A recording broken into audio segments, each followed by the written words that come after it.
tous, j'espère que vous allez bien. On est aujourd'hui lundi 10 novembre et j'ouvre un nouveau vlog. Je viens à l'instant de clôturer le vlog précédent où je vous présentais tous mes petits achats pour Brive et ce week-end absolument incroyable dont j'ai du mal à me remettre. C'est toujours compliqué les lundis de salon parce que t'es encore dans l'euphorie de ce super week-end que t'as passé et t'as un espèce de bad mood. Genre, c'est trop bien, je veux y retourner. Bref, je vais rentrer tout de suite dans le vif du sujet et vous parler de mes lectures en cours. En papier, je lis Ceci, Meurtre et préjugés de Laurie Forêt, un roman paru aux éditions Erol. Ici, on est sur un cozy mystery. J'ai lu 129 pages, 229 pages, pardon, je dis n'importe quoi. Et franchement, je me régale pour le moment. Je passe un excellent moment avec ce Cozy Mystery, un très très bon moment. Je sais pas s'il va parvenir à rentrer dans le top 3 des Cozy Mystery que j'aime, mais il est vraiment très bien parti. Ici, on va suivre une jeune femme qui s'appelle Bess et qui vient un petit peu de plaquer toute sa vie d'avant pour venir s'installer à Abbeyfield, je me prononce très certainement très mal, un petit village dans les Cotswolds. Elle vient refaire sa vie, repartir à zéro. Elle a pour ambition d'ouvrir un super salon de thé avec des livres qui vont tourner autour de Jane Austen, etc., etc. Elle a quitté plein de choses dans sa vie d'avant, dont sa vie dans la finance, et elle vient s'installer là. Elle revient s'installer là puisqu'elle a toute sa famille qui vit dans ce coin-là. Sauf que à quelques jours, semaines de l'inauguration de sa merveilleuse boutique, eh bien, il va y avoir un mort dans la remise. Et on va très vite comprendre que cette personne qui est retrouvée morte à l'arrière de cette très jolie librairie, parce que ça m'a l'air extrêmement mignon, cet endroit que nous a proposé Laurie Forêt, cette fameuse personne s'est opposée publiquement, fermement à l'ouverture de cette librairie. Donc évidemment, Bess va être la première suspecte. Et pour essayer de savoir exactement ce qui s'est passé, eh bien, elle va y mettre son nez et essayer d'aller plus vite que la police pour retrouver le coupable. Il y a plein de personnages féminins dans ce roman-là que j'aime beaucoup. Il y a sa tante qui a l'air géniale, qui s'appelle Lynn. Il y a également sa meilleure amie, la conjointe de sa meilleure amie. Bref, il y a plein de personnages féminins. Ils sont toutes hyper chouettes. J'aime beaucoup, beaucoup. Il y a beaucoup de descriptions au début du roman sur les lieux, sur cette nouvelle maison en fait où Bess vient habiter. Et c'est du coup très immersif et franchement j'aime beaucoup. J'ai un petit doute, un gros doute sur le pourquoi du comment, mais en même temps elle nous emmène sur plein de pistes. Laurie, je trouve que c'est un très bon cozy mystery pour ça parce que je pense savoir, mais en même temps je suis pas sûre à 100%. Donc c'est que le job est réussi à 100%, je le terminerai aujourd'hui. Donc je vous en reparlerai très très vite dans ce vlog. Il est plein d'humour, tout ce que j'aime dans un cozy mystery. Et elle est venue me cueillir sur certaines petites phrases, sur certaines pensées de Bess, ce personnage qui a vécu un drame dernièrement. Et voilà, elle est venue me toucher en plein cœur, Laurie, avec sa plume, et j'avoue que je m'attendais pas spécialement à ça en lisant ce roman. Il y a des petites choses qui m'ont beaucoup touchée, beaucoup émue, donc vraiment une très très belle surprise, une très belle découverte ce roman. Je vous en parlerai davantage dès que je l'aurai terminé. Et à l'audio, j'écoute toujours Oiseau de proie de Lucy Banks. Après 25 ans derrière les barreaux, Ava a changé de prison pour une autre. Ce petit appartement aux frais de l'État et ce nouveau nom seront sa nouvelle cage. Avec l'aide d'un psy et d'une conseillère, tout est fait pour que sa remise en liberté se déroule le mieux possible. Mais comment échapper à son passé? À plus forte raison, un passé si sanglant. Bill, son nouveau voisin, l'y aide un temps. Trop peu. Bientôt, une ombre la rattrape, l'encercle, la traque, naguère, rapace. Ava devient proie. De qui et pourquoi? À l'audio, il est excellent ce roman-là. Ava, donc, qui s'appelait précédemment pas comme ça. On va suivre vraiment ce personnage d'Ava que j'aime beaucoup, qui m'a l'air extrêmement torturé, un peu perché, un peu beaucoup perché. On sait pas trop pourquoi elle a fait 25 ans de prison. Mais t'as l'impression que c'est parce qu'elle a tué quelqu'un, qu'elle a été en prison pour meurtre. Enfin, je sais pas trop. Elle m'a l'air extrêmement parano. Et peut-être que finalement c'est à juste titre. L'audio est extrêmement bon, plein de tensions. Une belle surprise aussi ce roman-là. J'espère que je vais pouvoir le finir cette semaine pour vous en faire un update complet. Et niveau série en cours, on regarde une série qui s'appelle Lazarus. Alors il y a le nom d'Harlan Coben qui traîne dans le titre, donc ça doit très certainement soit être d'Harlan Coben, soit tiré d'un roman, je sais pas. Je vais approfondir le truc et je vous en reparlerai. On a regardé la moitié avec mon mari. Pour l'instant, j'aime bien. Je vais pas non plus dire que c'est la folie, mais c'est pas mal. Mais je vous en reparlerai plus tard. On a terminé la semaine dernière l'adaptation du roman de Soren Svestrup qui s'appelle Octobre, et c'est une excellente adaptation sur Netflix. Sincèrement, si vous n'avez pas lu le roman et que vous n'en avez pas envie, regardez l'adaptation parce que c'est très très très fidèle au roman. Alors il y a quelques détails qui diffèrent évidemment, on peut pas faire vraiment autrement je pense quand on adapte une série, et puis faire un copier-coller exact. Je suis pas sûre que c'est non plus très bon. Voilà, là il y a quelques petits détails qui diffèrent, mais vraiment l'essence de l'histoire est là. Le tueur au marron m'a glacé également avec la série. C'est très très bien réalisé, je vous la conseille fortement, que vous ayez lu le roman ou non. Voilà, sinon j'ai fait une petite réception. Je vais aller la chercher, je vais vous montrer ça. J'ai été contactée il y a quelques jours, semaine et demie, 15 jours peut-être. Pour cette petite chose, je suis tellement contente de recevoir ça, ça m'a l'air tellement chouette. C'est un colis qui me vient de Kalian, accessoires vintage, et en fait cette petite personne qui s'appelle Jeanne m'a proposé très gentiment de m'envoyer un tampon, et j'ai accepté avec grand plaisir parce que c'est vrai que ces tampons ont l'air absolument géniaux. Un ex-libri rien que pour toi Angie, maintenant il n'y a plus qu'à. Donc elle m'a proposé de choisir le modèle de mon choix et j'ai pris un tampon qui a été créé justement je crois avec Laurie Forêt, que j'ai trouvé très joli, j'espère. Le focus va-t-il se faire? Oui, on le voit à peu près. Oui, on le voit je crois. Voilà, c'est avec des petits livres, une petite citrouille et en dessous c'est marqué Angie, Madame Chachali. Je le trouve incroyable, je vais pouvoir tamponner tous mes livres, comme ça on arrêtera de m'en piquer. Je fais partie de la team qui prête ses livres mais qui parfois ne les revoit jamais. Donc voilà, il a l'air très joli ce tampon et elle m'a également proposé de m'envoyer l'encre qui va avec et j'ai pris de l'encre marron pomme de pin. Voilà, je vais tester ça très vite, je vous remontre ça très vite. Une jolie création pour Angie de la part de Jeanne. Ah voilà, elle l'a testé le tampon. Je suis hyper excitée par cette réception. Je trouve ça absolument génial. Je vais pouvoir le mettre dans tous mes livres. Je suis très très touchée par cet envoi. Ça me fait vraiment très plaisir. Je vous mets sa petite boutique en barre d'infos. N'hésitez pas à aller faire un tour. Un immense merci Jeanne pour l'envoi de ce tampon que je trouve absolument fabuleux. Si jamais vous avez des lecteurs ou des lectrices dans votre entourage, je trouve que c'est une merveilleuse idée pour un cadeau de Noël, c'est hyper original. Je pense que ça ne peut que faire plaisir. Encore une fois, un très grand merci. Voilà, c'est tout ce que j'avais à vous dire pour ouvrir ce vlog. Je vous reprends plus tard.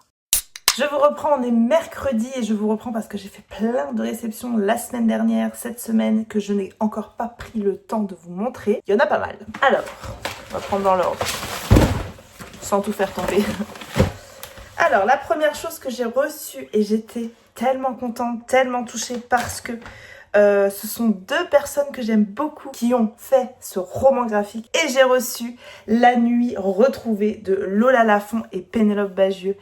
Pénélope Bagieux, je l'aime d'amour depuis je ne sais pas combien d'années. C'est une illustratrice que vraiment je kiffe, je pense, depuis... Et donc j'ai reçu ce très joli roman graphique. On reconnaît très bien.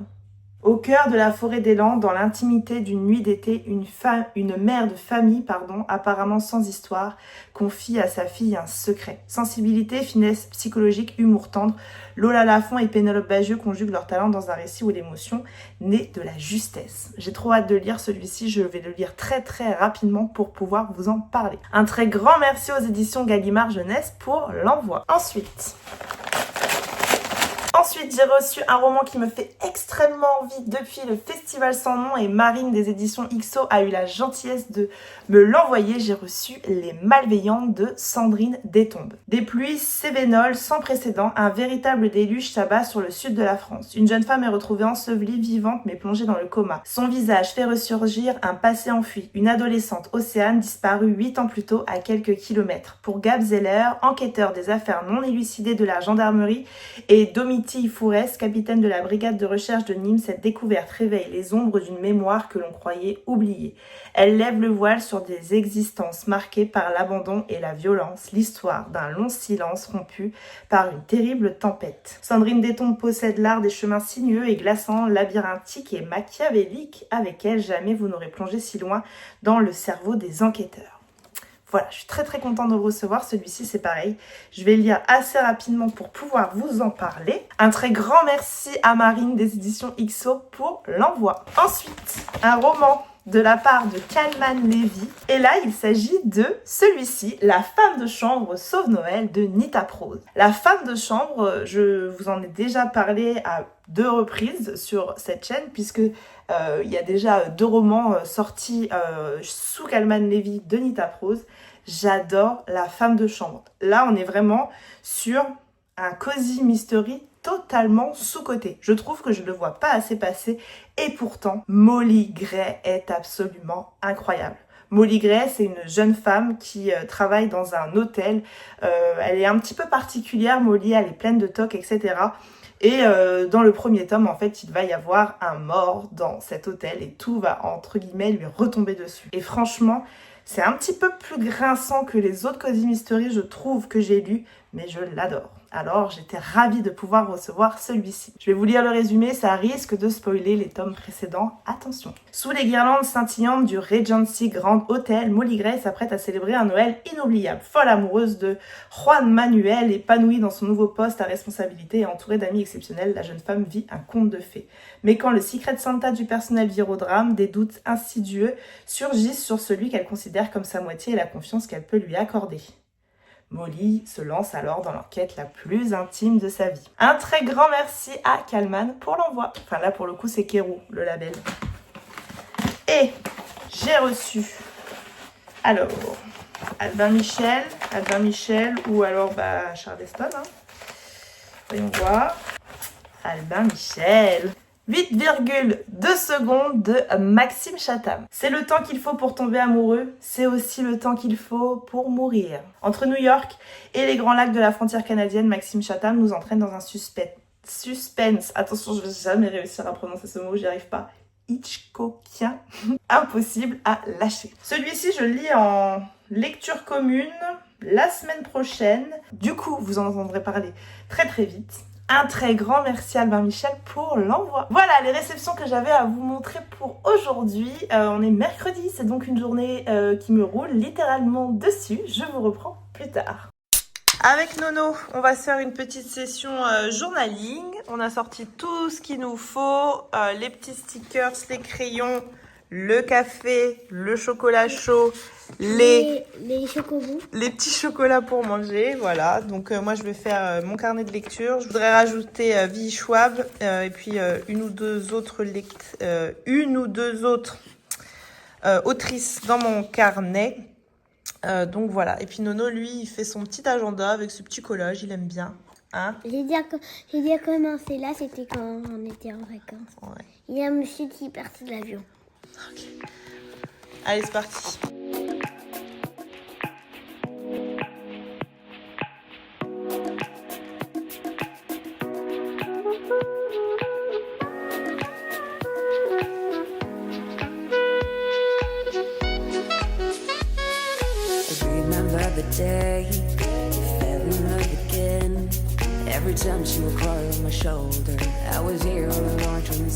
Je vous reprends le samedi, en fin de journée, et je vous reprends pour vous parler de 2 romans que j'ai terminés cette semaine. Alors, je vais revenir brièvement sur Meurtre et Préjugés, parce que je vous en ai déjà longuement parlé en début de vlog. J'ai terminé ce roman en me disant que vraiment, j'avais beaucoup aimé. Évidemment, il avait absolument tout pour me plaire parce que j'aime les Cozy Mystery, parce que j'aime la vibe Angleterre, Tea Time, que j'aime la vibe Jane Austen. Une enquête très intelligente, très bien ficelée.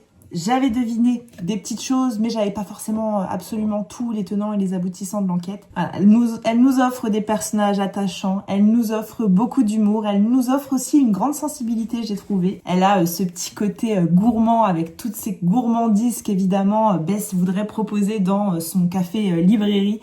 Voilà, un vrai mélange de toutes ces petites choses qu'on aime, enfin que j'aime en tout cas pour ma part dans les Cozy Mystery, donc un vrai plus. Je lirai le tome 2 avec grand plaisir et je vais attendre sa sortie avec grande attention. Voilà, très bon premier roman, bravo. Ensuite, je suis passée dans une vibe totalement différente et cette semaine, j'ai lu en lecture commune avec ma cousine Cédric Cyr du Feu de l'Enfer. Ici, on va suivre l'histoire d'une jeune femme qui s'appelle Manon Virgo et qui exerce une profession très particulière et pourtant ô combien précieuse. Alors, elle n'aimerait pas Manon Virgo que je dise ça, mais c'est vrai, elle est thanatopractrice.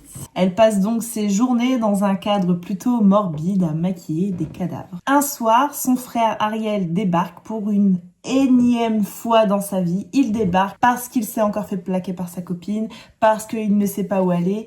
Manon et Ariel, ils entretiennent une relation très particulière parce qu'Ariel est très particulier. C'est le genre de petit frère qui fait toujours un peu de la merde, qui se met toujours un peu dans des situations particulières et pour laquelle Manon en a marre de à chaque fois le sortir d'affaires, etc. Bref, il débarque un soir, elle accepte quand même de l'héberger, mais elle le fait pas de gaieté de cœur. Le lendemain matin, Manon se réveille avec une sensation extrêmement désagréable et effectivement, il y a une immense mare de sang qui s'est formée au plafond qui goutte. Il semblerait qu'il y ait un souci chez son voisin du dessus. Ils vont monter avec son frère et ils vont découvrir que le voisin de Manon s'est suicidé. Elle va évidemment appeler la police. Son frère va prendre rapidement la poudre d'escampette puisque je vous dis c'est pas quelqu'un de très réglo et de très loyal. Il a fait pas mal de bêtises et lui se confronter à la police c'est pas son grand fort. Et la mort de ce voisin va très rapidement se conclure par un suicide. Sauf que ce suicide, cette mort, c'est pas du tout du hasard. Il semblerait que ce mort soit lié à un des derniers plans foireux d'Ariel, un des derniers plans dans lequel il s'est embringué, sauf que cette fois-ci, il s'est embringué dans un truc beaucoup plus grand, beaucoup trop gros. Il a mis les pieds dans un milieu sectaire sans le savoir et ils vont être traqués, lui et sa sœur, parce qu'Ariel a conservé quelque chose qui leur appartient. Le capitaine Rénal va très rapidement entrer en jeu pour enquêter avec eux. Il va très rapidement avoir confiance en Manon et Ariel parce que en fait, il va y avoir ensuite tout un jeu de pistes qui va se mettre en place. Il va y avoir d'autres morts, d'autres choses, beaucoup de choses qui vont se passer et ce flic-là va leur faire confiance et ce flic-là va tenter de les sortir de ce grand guêpier dans lequel ils se sont mis. Manon, évidemment, elle y est absolument pour rien, mais elle se retrouve malgré elle là-dedans. Voilà en gros où nous emmène Cédric Cyr avec ce roman-là. On va une fois de plus, avec cette plume, partir dans des trucs très sanglants, sataniques, morbides, c'est vraiment très particulier. Il faut quand même avoir le cœur bien accroché parce qu'il y a des scènes compliquées. Je trouve qu'il réussit parfaitement l'analyse de tous ces personnages, notamment Manon. J'aime beaucoup le personnage de Manon qu'il nous dresse dès le début. Je vous dis, cette femme qui a comme un métier morbide, qui maquille les morts. Et il va en fait fouiller au fond d'elle, cette femme qui nous présente au début comme très introvertie, mais qui finalement a un peu de noirceur au fond d'elle et comme peut-être chacun d'entre nous. Elle est au début une victime de son frère et finalement elle va se retrouver mêlée à tout ça. Le personnage d'Ariel qui est une grosse tête à claque que dès le début vous avez envie de démonter, qui n'a aucune loyauté envers sa propre sœur, il est absolument immonde ce frangin-là, franchement j'en voudrais pas. Et puis il y a ce flic très séduisant qui rentre dans la vie de Manon. Bref, un page-turner, ce truc-là il fait beaucoup de pages. 661 pages, je l'ai lu plutôt rapidement parce que comme d'habitude c'est très addictif, comme d'habitude t'as envie de savoir jusqu'où l'auteur il va être capable d'aller. Vous allez rencontrer des monstres en lisant ce roman, vous allez rencontrer des personnages torturés, des personnages torturants. Le prologue, il vous coupe le souffle dès le début parce que vous vous dites mais dans quoi je suis en train de mettre les pieds. Au moins il vous met d'aplomb tout de suite Cédric Cyr, vous savez que vous allez aller vers le gore. On parle dans ce roman des liens toxiques familiaux, on va parler des secrets qu'on a enfuis, on va parler des non-dits, on va parler également un petit peu de résilience et puis on va parler évidemment de milieux sectaires et de toutes ces personnes auxquelles on ne s'attendrait pas forcément, qui font partie de ces milieux très dangereux, avec souvent beaucoup de pouvoir en jeu. Voilà, une vraie réussite, un 5 étoiles pour moi ce roman-là. Très addictif, je ne dirai pas évidemment comment ça se termine, mais j'ai eu tellement peur pour tous les personnages auxquels je m'étais attachée. J'avais tellement peur qu'ils butent tout le monde. Est-ce le cas ? pour le savoir, il faut lire le roman. Et du coup, je suis repartie dans un truc un peu plus soft. Je pouvais pas enchaîner 2 thrillers à la suite parce que début de semaine prochaine, je lis 8,2 secondes avec plusieurs filles sur Instagram. Donc voilà, je me suis dit entre 2 thrillers, on va essayer un peu de se détendre. Et j'ai attaqué Un automne pour te pardonner, donc de Morgane Moncomble, qui est un roman paru aux éditions Hugo. C'est une réédition avec un très joli jaspage. Je vous le présente dans le vlog précédent. J'ai lu à peu près la moitié. Écoutez, pour le moment, c'est pas mal. C'est peut-être parfois un peu longuet, mais c'est distrayant pour le moment. À voir ce que ça donne. C'est quand même un roman sur 4 tomes.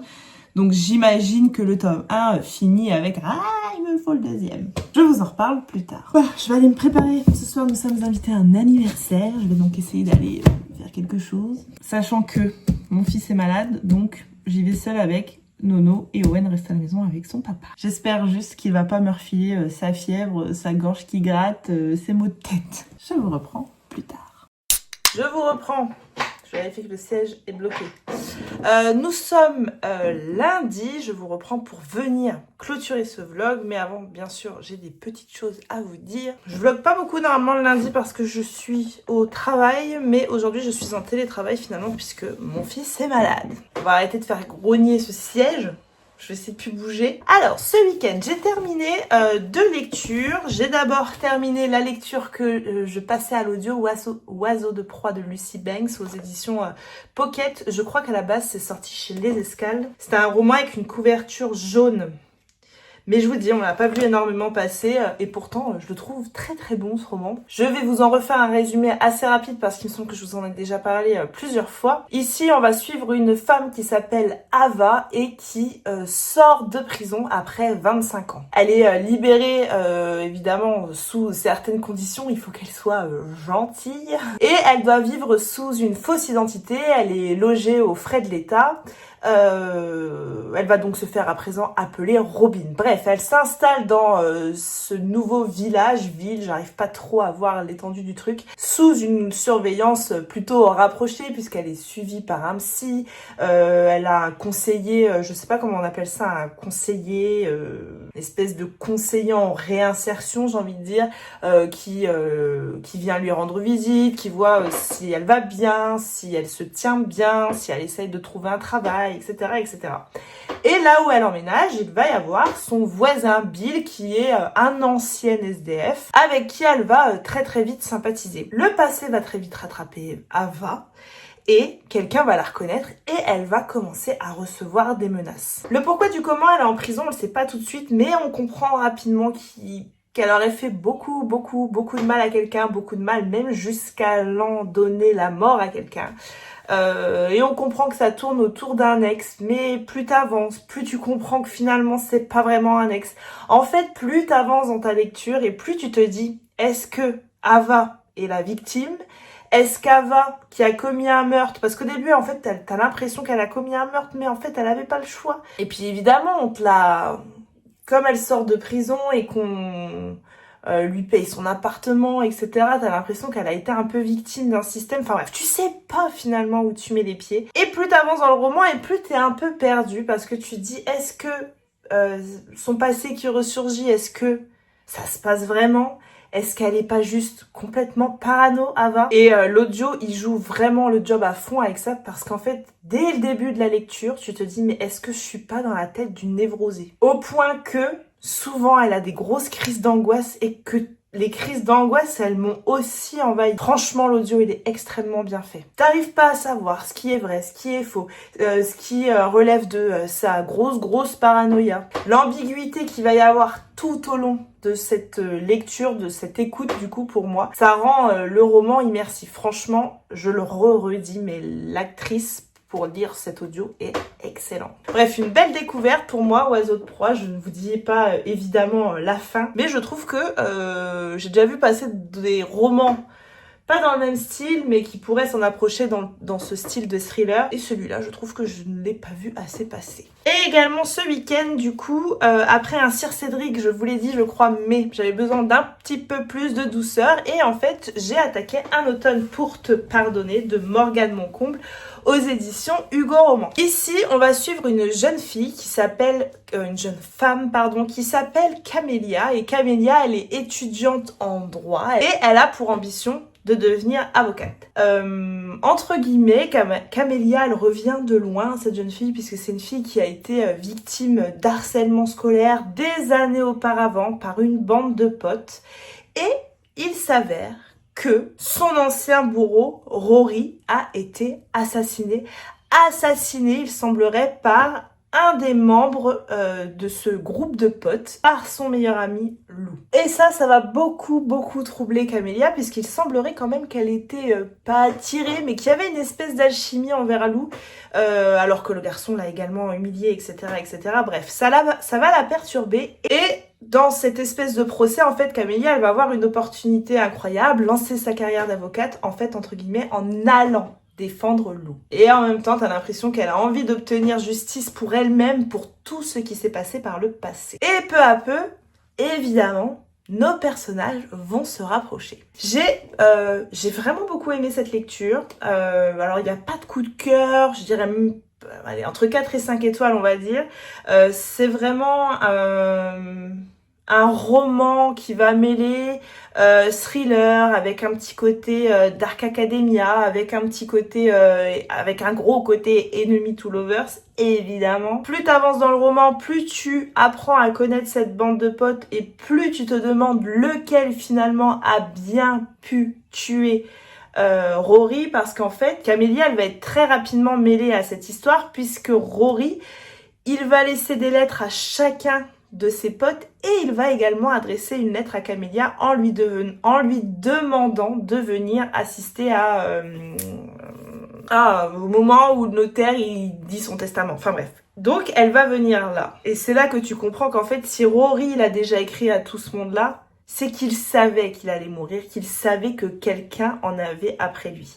Et il va laisser une espèce de petite enquête dans laquelle il va évidemment inclure son meilleur ami Lou, parce que le Lou, il a l'air de savoir que c'est pas lui qui avait envie de le tuer, et il va inclure également Camélia. Bref, ils vont mener l'enquête ensemble, ces deux-là, l'alchimie va arriver, on va avoir des scènes un petit peu... Et franchement, c'était une très bonne lecture. Alors attention, il y a des gros trigger warnings sur cette lecture-là, puisque ça va parler d'humiliation, de ces choses que tu peux subir en étant au lycée. Ça parle évidemment beaucoup de manipulation. Mais pour ma part, j'ai trouvé ça plutôt sympa, plutôt addictif. J'avais envie, je l'ai lu sur le week-end, ce roman-là. Il fait 400 pages, je crois. 443 pages. Et voilà, je l'ai lu sur samedi et dimanche. Je l'ai trouvé addictif, je l'ai lu plutôt rapidement. Donc en général, ça veut tout dire. Je me procurerai le tome 2 avec grand plaisir. Je ne savais pas, j'avais lu en fait il y a quelques temps seulement la 4e de ce livre-là, c'est pour ça qu'il était sur ma wishlist. J'avais jamais lu évidemment les 4e de couverture des prochains tomes, puisque je me dis toujours que lire la 4e d'un tome 2, c'est quand même prendre le risque de se faire spoiler. Et je pensais qu'en fait l'histoire serait toujours entre Camélia et Lou, mais pas du tout. Sur le tome 2, le tome 3, le tome 4, en fait, elle a une bande de copines, Camélia, que tu vois quasiment pas dans le roman. Alors tu les vois un petit peu, mais en fait c'est d'elle plutôt dont il va s'agir dans les prochains romans. Cette bande de copines-là, dont fait partie Camélia, mais c'est vraiment pas un truc central dans ce roman-là. Bref, voilà ce que j'avais à vous dire pour mes lectures du week-end. À l'audio, j'ai attaqué un nouveau truc. J'ai attaqué ça au sport pendant midi, j'ai attaqué Will Dean, Tout ce qui est à toi brûlera. C'est un livre que j'avais acheté en salon à Lyon, je crois. Je me souviens que Florence l'avait beaucoup aimé, je m'étais dit allez, je me lance. Je ne sais pas quand est-ce que je l'ai acheté, parce que je me souviens, il est dédicacé et je l'ai acheté à l'auteur directement, mais j'arrive plus à me souvenir où et c'est pas marqué. J'en suis environ à la page 102, je vous en parlerai dans un prochain vlog. Et niveau de l'écrit, je vais attaquer en lecture commune, je crois que je vous l'ai déjà dit aussi, 8,2 secondes de Maxime Chatham. Sinon, avant de clôturer ce vlog, j'ai fait une petite réception, je vous la montre. J'ai reçu de la part des éditions édition, on sait plus. Édition XO, le roman collector du dernier roman de Bernard Minier, donc H. Je suis toujours à la bourre dans les Bernard Minier, il va vraiment falloir que je m'y remette. En tout cas, il est hyper canon comme ça. Et j'ai également reçu la bande dessinée Phileas, Le Cercle, ça c'est le tome 2, des enquêtes de Martin Servaz. Donc voilà, je vais me lancer également dans la lecture de ce graphique. Quand j'aurai lu le tome 2. Et une dernière petite réception, ça me vient de Léa, du compte Léa Book Addict, et ces nouveaux petits marque-pages. Je les ai vus passer sur les réseaux et je les trouve tellement canons. Le premier, je pense que c'est lui mon préf. Quoique j'aime beaucoup les couleurs de celui-là. Là. Et le troisième... Ils sont trop canons, je les aime trop. Merci Léa pour l'envoi. Voilà, sur ce, je clôture ce vlog ici. Je vous reprends très vite. Je vais ouvrir, je pense, le vlog prochain tout de suite après.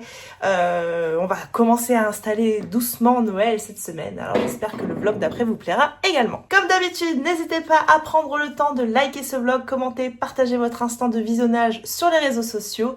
Moi, je vous reprends très vite pour un prochain vlog. Je vous fais des bisous. À bientôt. Bye!